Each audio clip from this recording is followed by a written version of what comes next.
Welcome back to the Grow Your Nutrition Business podcast.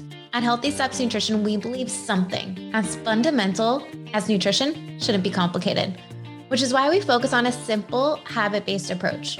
We know that helping your clients become the best and healthiest versions of themselves isn't just about what they eat or coming to the gym a few hours a week. We, as gym owners and coaches, have to focus on a holistic approach, looking at support systems, stress management, sleep, mindset, lifestyle, and of course, exercise and nutrition. I'm your host, Nicole Coyne, registered dietitian and founder of Healthy Steps Nutrition, CrossFit HSN, and HSN Mentoring. I'm also the author of The Basics of Nutrition Coaching, CrossFit Preferred Nutrition course. In this podcast, I'm going to teach you how to make one step at a time to becoming the best nutrition coach and building an awesome habit-based coaching program. Today's podcast guest is Amanda Haar. She is our lead registered dietitian at Healthy Steps Nutrition HQ and also a regular guest on our sister podcast, Nutrition Made Simple. On that podcast, we provide simple and actionable tips to help people make health a way of life one step at a time. If you're a coach or interested in health and looking to add more tools to your toolbox, I highly recommend you head over to the Nutrition Made Simple podcast and subscribe so that you can catch every single episode. They are released on Wednesdays. Well, today we are talking about one of the most impactful things that I have learned through the certified intrinsic coaching course that I spent the last 3 months doing. Amanda is also a certified intrinsic coaching course, and one of the topics that got brought up every single week was this idea of self-management. You might be thinking, what is self-management? Well, it is really coming down to making sure that you're very intentional with the words that you say. Sometimes our first thoughts are not actually productive thoughts to be spoke out loud. One of our instructors said, let your first thoughts be your first thoughts, not your first words. I think that's such an impactful thing that you should realize as a nutrition coach, a health and wellness coach. Well, today's podcast episode, we talk all about self-management, but you definitely want to tune in towards the end where we talk about 3 questions to ask yourself and 3 things to do so that you can improve your self-management as a coach or a leader. Why is this important? Well, if you are truly building a client-centered relationship where your client is guiding the path and you're there to support them, you're there to keep them accountable to what they commit to, self-management is a skill that you need to be proficient in. I really hope you enjoy this episode with Amanda Haar, all on practicing self-management as a coach and a leader. Enjoy. Amanda, welcome to the Grow Your Nutrition Business podcast. You've actually never been on this podcast before. First time. This is exciting. You are a regular guest on Nutrition Made Simple, our direct to client with simple, actionable tips to help make health a way of life. You're regular on that podcast episode, and you have a ton of roles with Healthy Steps Nutrition. I'd love for our listeners to hear a little bit about you and what you do at HSN so they can understand why we're talking about what we're talking about today. Right. So, the bulk of what I do with HSN HQ is working with clients both locally and virtually. And I love taking, the medical nutrition therapy clients that are a little bit difficult sometimes, but a good challenge. I've run a women's hormone challenge to just help women understand what their cycles are, how their cycles are impacting their health and their wellness, and how to optimize their health and wellness around their cycles. And also I love utilizing some kind of special testing options that aren't typically available with current providers. So there's a couple food sensitivity tests that I work with and other things that really can help people understand more of the roots of what's happening if they're having some issues, along with a recording podcast with Nicole on a monthly basis. Yes. And another cool thing that you do, obviously you have a wealth of knowledge, right? You are so passionate about learning and figuring out how to help serve our clients the best. You've done a ton of different certifications. You are so passionate about hormone health. We are looking at some of the past podcast episodes, and I think we've talked about hormone health more on Nutrition Made Simple than any other one topic with you. And it's because you are just so passionate about talking about it. And You're so knowledgeable. It's funny. I was recently on a recording of another podcast with Eric Malzone. And at the last question he asked me, he said, there's a big craze about hormone health right now and women learning what's going on the inside of their body. Like, what do you say about that? And I was like, well, I don't say much, but I do have a dietitian that is super knowledgeable and she says a lot about it. Right. But it's so, just your passion for helping people is just so evident in everything that you do. And you're so knowledgeable and you've been able to inspire not only our clients to make action, but you've inspired a lot of coaches too. And that's really where, why having you on this podcast, because you and I do a monthly coaches development session with all of the HSN coaches every single month. A lot of times it ends up going back to hormone health. Sneaks in there. It always does, which is super great. I always learn something every single time that you talk about it. And then you have also come on and done some internal education and trainings for the Healthy Steps nutrition coaches around the world to help them feel more confident as a coach and be able to put more tools in their toolbox to support their clients, which is really, really cool. Right. And I mean, as coaches, right, it's such an ebb and flow of what our strengths might be and what our weaknesses might be. So I love the constant interactions that we can reinforce each other with as we go along the way, because something that Nicole knows a ton about, like I usually know nothing about. And, we all have our strengths. So it's so cool we can share that information with each other. So I actually just finished, became a certified intrinsic coach. And the reason why I went through that training is because of you.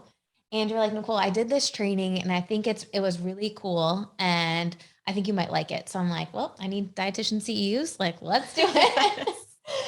I got so much more out of it than I ever could have even imagined. That it's trickled into every aspect of my life. But one of the things that really came out of this training was this idea of self-management as a coach. And it's been something that we're talking about with our HQ coaches. It's something I'm talking about with our mentoring staff. Something I'm talking about with every single coach that runs our program and even leader as a company. And the idea came out of this training, and you do such a good job. But for people that are listening to this podcast episode, they might be thinking like, self-management, what the heck does that even mean? Yeah, right. Because even when you mentioned it to me before the other day, I like something else popped into my mind, right? Like there's so many things we need to manage about ourselves in life that strictly as a coach. So self-management is really kind of just filtering out thoughts that you might have an impulse to say or speak to your clients or ask about before you go and actually ask about them. It's kind of like inserting that pause before you go forward, so that you can make sure that you are structuring your words and your questions around what is going to most benefit them, kind of filtering out anything that might be more for our benefit. One of the things that was mentioned, a quote that I heard during this training was, let your first thoughts be your first thoughts. And what that really comes down to is taking a pause and thinking about, is this going to provide value to my client, or am I just saying something to say something or finding a common ground? And I think so many times as coaches, especially new coaches, we want to find common ground with our clients. And if we can say what worked well for us or other clients or whatever the case may be, you end up shifting the client's thought patterns around away from where they're at right now and what they're wanting to think about what you're saying. Right. And it's actually detracting them from the progress. Mm-hmm, exactly. And that can be so easy. And sometimes your clients actually ask you for that. Like, oh, well, what do you do in this situation? And that's where we really have to just bring it back to them. Because I mean, when it talks about other people, then they're constantly comparing, right? They're going to be comparing what they do to what we do if we tell them what we do. So bringing it always back to them. It really comes down to having a client-centered focus, right? So I want to think about, or I want our listeners to think about some high-level questions that we should be asking ourselves before we say anything to a client. So we'll start with these 3 questions and then we can kind of go into a discussion. Does that sound good? Yep, sounds good. Okay. So number 1, a client says something to you and you have an initial thought that you want to say out to them. You should be asking yourself, is this providing value to my client? Right? Is this providing value to my client? And I think we've all had those examples where we've had clients for so long or been working with someone for so long that we know everything about them, or we know that they're selling their house, or we know that they're doing something. And then the conversation naturally goes so far away from what actually they're wanting in that moment and how you can best support them, to like them selling their house, in the process of selling their house, and the kitchen renovation, or their kids' gymnastics, or whatever the case may be. And it's actually not providing value to that client. The next question we should be asking ourselves before we speak is this helping my client get to their best thinking? I say that question, but what does that mean to you? Right. And so basically, what stands out to me there is if a client asks us a question and we just like give them three different options that could help them, could they have an option that would be option D that would be better than what we could ever have thought of because it would be perfect for them? So basically, we want to provide them opportunity to think further than they're currently thinking and into a space that we can't even see because we're not them. It's a completely different type of coaching than what most coaches think they're supposed to be doing. Because so many times in the culture of nutrition coaching, we think, I need to tell my clients what to do. I need to give them a meal plan. I need to give them macros. I need to just tell them exactly what to do. That's all they need. When in reality, they're not a child. They don't need to be told what to do. They need to figure out what's going to be best for them. And when someone comes up with their own idea, even if you said the same idea, they're going to be more bought into their own idea because it's theirs. Right, exactly. And even though I finished the certification like 5 years ago, I specifically remember when we were practicing the coaching and someone just kept asking me questions rather than telling me a solution. And I remember the light bulbs that went off when I came to this conclusion that simply came because someone just kept asking me questions. And it's a delicate balance, right? Like we're not going to never give someone recommendations or give them guidance on things, but to be able to create that space that they can have that time to think forward until they absolutely need our help and our guidance, that is going to just be exponentially more motivating for them as well. Yes, absolutely. And the last question that I think was the most powerful for me, definitely was, is this question or this comment benefiting my curiosity, or is it benefiting the client? Did I need to know this in order to get to the end point? Yes. I would guarantee that a lot of times when we're coaching someone, we're naturally curious, but is that question actually helping them come to their best thinking? Or is that is that question helping them think further? Or are you like detracting them from where they should be going because you're asking this random question that you're curious about? Right. And that's funny because I remember when I first heard about this, like I realized how much I asked questions to build a picture of their life in my mind, because that's just how my family communicates. We asked each other about details of our lives so we can, picture their lives, and just that's just a very calming type of thing for us. But for clients, we don't need to be able to see all of their lives in order to help them build their best picture. Like they already can see a lot of the things that we might ask them about. So to just help to further the thinking versus create that picture is so powerful.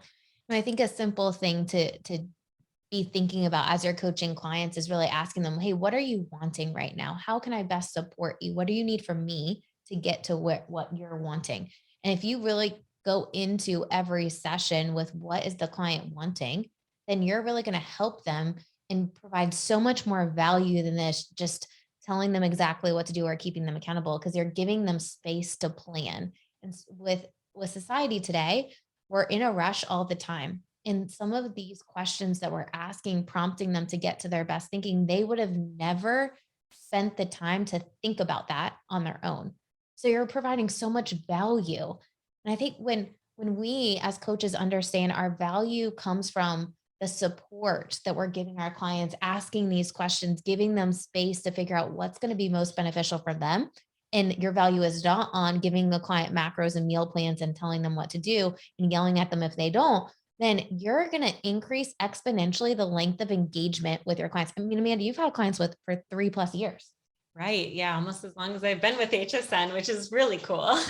And it comes down to keeping this client-centered approach and really focusing on what your client is wanting and allowing them to come up with their best thinking. So, I think as coaches are listening to this podcast, they might be like inspired. Oh man, I need to start trying this. Start small. Because if you go from telling your clients everything to telling them nothing, They might be like, all right, what is going on here? Yeah. But something you could just start off each session by saying, like, what are you noticing? You know, when we do the continuous glucose monitoring paired with nutrition coaching, the first thing that we ask them is, what are you noticing about your results? What are you noticing about the past week and your numbers compared to, what you're eating, your stress levels, your sleep, exercise, all of these things.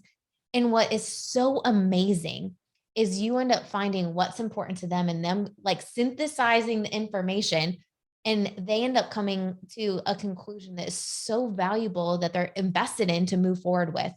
And then your education, your value then comes with giving them simple tips about the why and simple tips to implement what they're really wanting. Right. You just give them kind of that path to get to the place that they're wanting to go. That's awesome.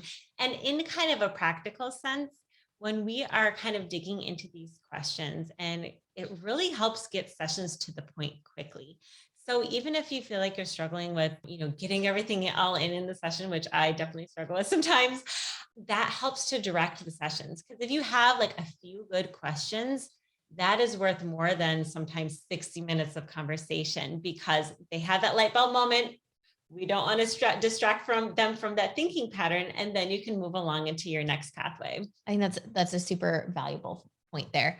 When we think about self-management as a coach, I want to give some practical examples. So the first thing that you should be doing is pausing before you respond. So think about, let your first thoughts be your first thoughts. Ask those questions to yourself.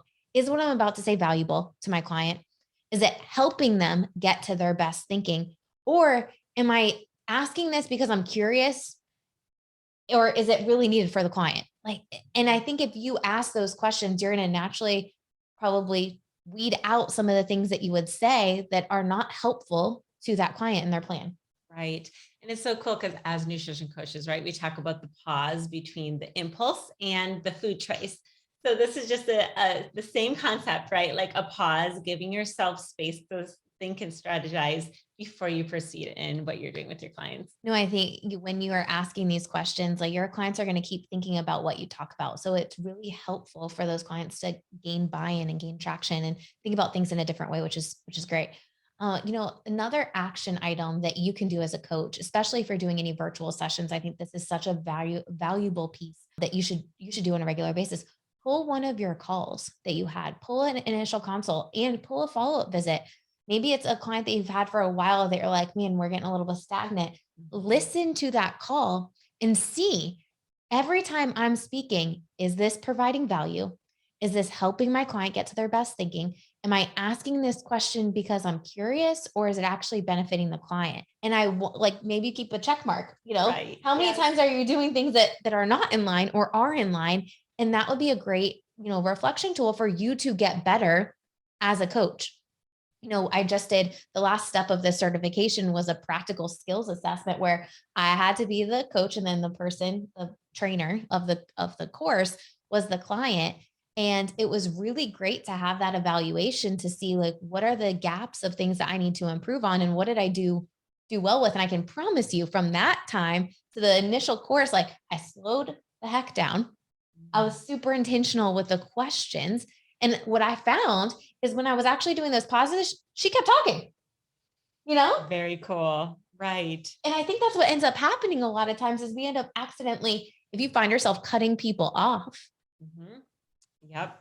definitely need to slow down, grab a, Yes. grab a water, do something like count to 2, count to 3, whatever you need to do so that you're letting your clients think and remain in the driver's seat and truly keeping a client-centered approach. Right. And sometimes those pauses, I mean, they can get long, like they can get uncomfortable. And we really, it's hard, right, to not have constant conversation going. But I mean, especially if someone is in a place where they are struggling with something in their life a lot, sometimes that pause goes really long. But, have faith in that process, right? Like, and they might have to get used to how you operate too in that sense. But that pause can be so, like, you think about how fast you think during like 5 seconds. If you pause for 5 seconds, how many things did they just think through during those 5 seconds? I love it. The last thing I would recommend that you do if you don't have the recordings available, and this is just a great habit to get into, is after each consultation, each session, each follow-up visit, sit back and reflect, like, what went well? What could you do differently to improve? You're never going to be better as a coach and help serve more people and impact their lives and increase your length of engagement with clients because they want to stick with you if you don't have this growth mindset and truly think about how can I best serve my clients? Right. Yep. And that's where things like this, right? Like the podcast, like the webinars that we have, like that is so valuable because it's hard to really grow if you don't have people surrounding you and supporting you. All right. We have a shameless plug. Since you brought up the webinar. Right. All right. So one of the things that we do at HSN Mentoring is coach development. There's webinars every single month for the coaches in the HSN family to help them grow and develop. We'll talk about nutrition coaching. We talk about business. We talk about the holistic approach, all the things. But in July 21st, we are diving deeper into this idea of self-management as a coach. And I am so excited to have our coaches on because I know this is one skill that will drastically improve your ability to coach and your confidence because it takes the pressure off of you. You don't have to have all the answers Right. all of the time. Mhm. Your clients have a bigger view of their life. And if you can manage this skill, you're going to be such a more effective coach. So if you're an HSN mentoring coach, gym owner, and you want to be a part of this, this is for business owners. Like the fact I can tell you the self-management piece and like all of these things has trickled down into every piece of my life from relationships with my family to being a better boss, being a better friend, like all of the things. So I would love for everyone on the HSN mentoring family to join in again, July 21st. Join Amanda and I as we take a deeper dive into practicing self-management as a nutrition coach. Practicing self-management is a vital tool that you need to develop as an effective nutrition, health, wellness coach and as a leader. In this episode, we talked about 3 questions to ask yourself. I've brought up this idea of self-management on multiple coach development sessions recently over the past few weeks. We've also talked about it in our mentor meetings and even in our nutrition coach staff meetings. These 3 questions are something that I've challenged every single coach and leader on our team to ask themselves. Number 1, is this providing value? Number 2, is this helping my client get to their best thinking? Number 3, is this benefiting my curiosity or is it benefiting my client? I think that last one is so important. Is it benefiting my curiosity? One of the things that I brought up in a staff meeting recently when we were talking about self-management, and someone said, Nicole, a lot of times I end up saying something because I want to build rapport with those clients, especially with a virtual relationship like our mentoring program, or when you have virtual nutrition clients, you end up, talking and saying things and sometimes not actually providing value to those clients, but you are really building rapport. And I asked them this question: do you guys have a therapist? Does anyone work with a therapist? And I'll ask you the same thing. Have you ever talked to a mental health therapist? And if you have, do you feel like you have great rapport with that person? My next question is, do you know anything about them personally? And I think this was an eye-opening experience for many of our staff members and many coaches that I've talked to. Because if they were truthful about answering those questions, if you did have a therapist, most people do not know anything at all about their therapist. They don't know where they live. They don't know really anything about them. Those therapists keep a client-centered relationship. You're able to build rapport by truly showing empathy and really asking those prompting questions to get to our best thinking. And we should be doing that with our clients. We should be asking prompting questions that are getting to their best thinking, not distracting them and asking questions that are benefiting our curiosity. Well, if this was a really great episode for you, I hope that you subscribe so that you don't miss another episode. I challenge you to listen to a recording of you doing a session so that you can ask yourself and kind of reflect, are you using self-management as you are coaching your clients? I promise you, when you do, you're going to be able to deepen the relationships with your clients, increase the length of engagement so that you can have a greater impact on their health and wellness journey. Hope you enjoyed this podcast episode. Please don't forget to subscribe, leave us a review. And if you are going to the CrossFit Games, please make sure to find me. I will be speaking on a CrossFit Health panel on Wednesday, kicking off the CrossFit Games. And then Saturday, I'll be speaking on health, wellness, and nutrition. Super excited to be at the CrossFit Games again. Thanks, CrossFit, for having me out to talk all about bridging the gap between health and fitness inside an affiliate.